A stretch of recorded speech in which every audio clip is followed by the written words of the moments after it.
Hey, I'm Kevin Sintumuang from GQ Magazine out here in Northern California to talk about the Smart Fortwo, which comes out in the United States in January 2008.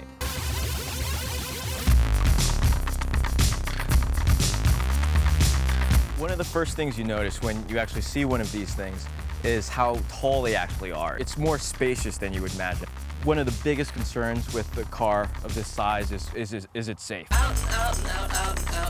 person who designed the safety system for this car actually designed the safety system for the Mercedes-Benz S-Class, which is one of the most advanced cars in the world as well. And the key to the safety of the Smart Fortwo is this thing they call the tritium cell, which is a lot like a safety cage in a NASCAR. It's super stiff steel. In addition to that, on the inside, you've got 2 front airbags and these 2 side airbags. I'll pop this off for you.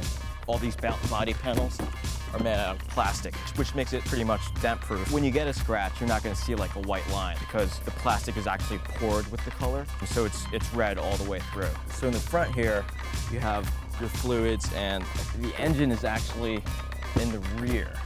It's 3 cylinders, 70 horsepower. It's enough to get this thing going because it's so light, but you're not going to be winning any drag races. So even though the Smart car is under 9 feet long, it has this really wide door, so getting in and out is super easy. And then when you're inside, the first thing you notice is how spacious it is.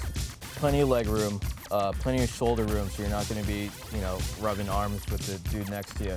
There's plenty of headroom.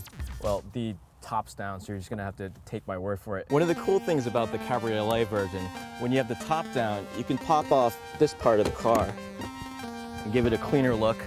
Even stow it away back here so it's not bouncing around in the back seat.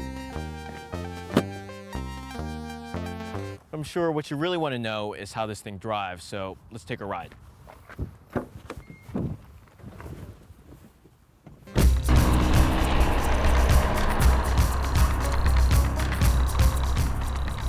We're in Skyline Boulevard here, just outside of San Francisco.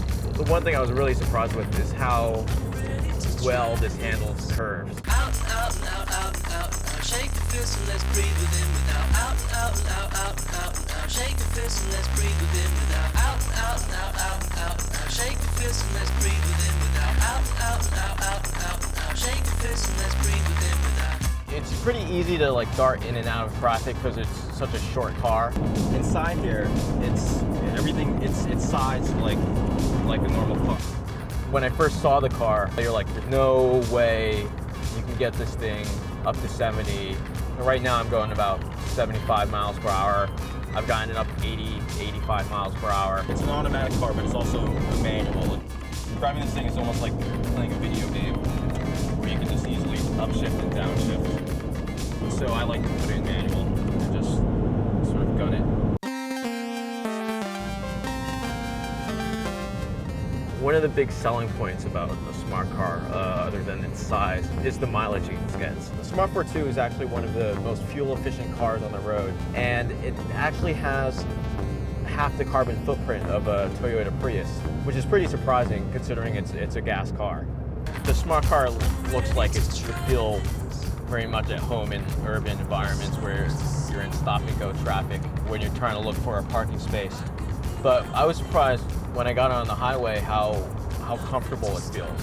Let's see, that guy's giving me that.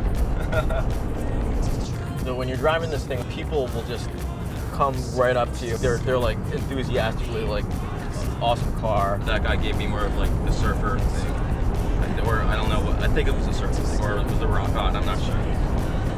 I was only mocked once by a group of teenagers, but other than that, people were pretty excited to see the Smart car.